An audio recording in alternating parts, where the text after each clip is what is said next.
Hi guys, so as you know, tomorrow is Halloween, or rather, of course, depending on what country and which hemisphere you are in as you watch this video, it could be another day away, I'm not sure.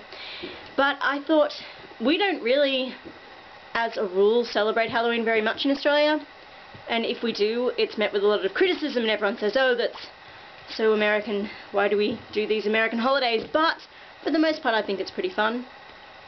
And if there's one thing that Halloween links to in my mind, and has done for years now, it is Harry Potter, so do excuse me while I put these on. And I'm sure they look sexy as hell. So I'm going to discuss Harry Potter a little bit.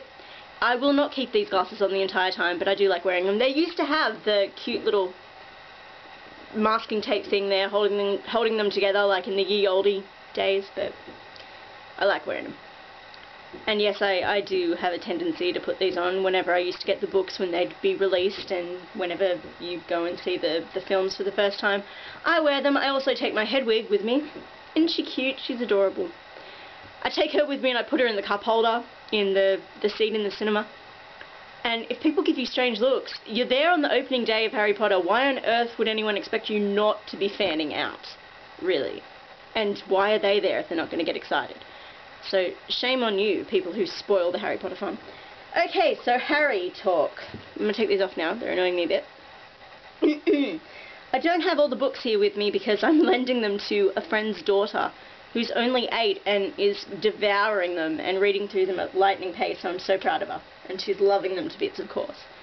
I guess the first thing I'll do, I will I'll put my Harry Potter novels in order of favourite to least favourite. Certainly I don't dislike any of the books, because if you do, you're clearly crazy. So, okay. Most beloved Harry Potter book for me would have to be Azkaban. I feel probably a lot of people say that. And there's no really distinct reason that I can articulate as to why that one's my favourite, but it has been since I read it. I loved it. I think probably especially because I love the character of Lupin. He went right to my heart the second I read him, and he stayed there. Oh, I love you, Remus Lupin. And I think also because it had a different formula from the first two, and the fact that there was no showdown with Voldemort at the end. Also, so much backstory was revealed in that one, more so than had been in the first two novels, and I loved learning about the Marauders and much more about Harry's parents and their past. And it was the first time, I guess, it really started to go, I know they use this term so much, especially with all the promo for every single subsequent film, but it went darker. I said it. It went darker, and I liked that. The tone did quite palpably change, even though I don't think Harry Potter was ever lighthearted fare. This is my Harry Potter pen. A book that, like a series that opens with a double murder, that's not light, fluffy fare. So, just saying. Okay, so second favourite Harry book would have to be Order of the Phoenix. I know a lot of people don't like that one, because it's long. It's very long, and they also don't like what they call emo Harry.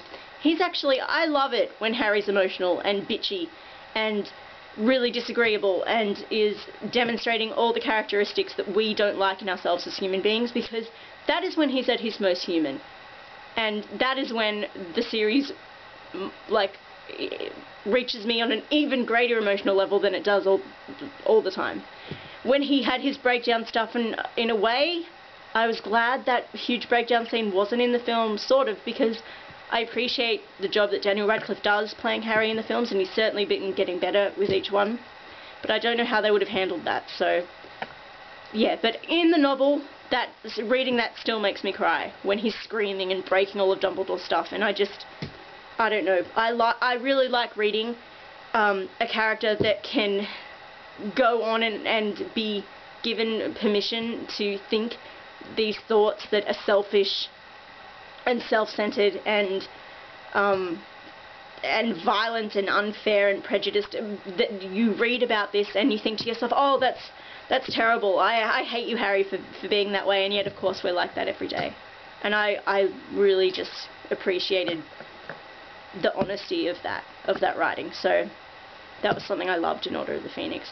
I'm taking too long on this, so this is definitely going to be a 2-part video.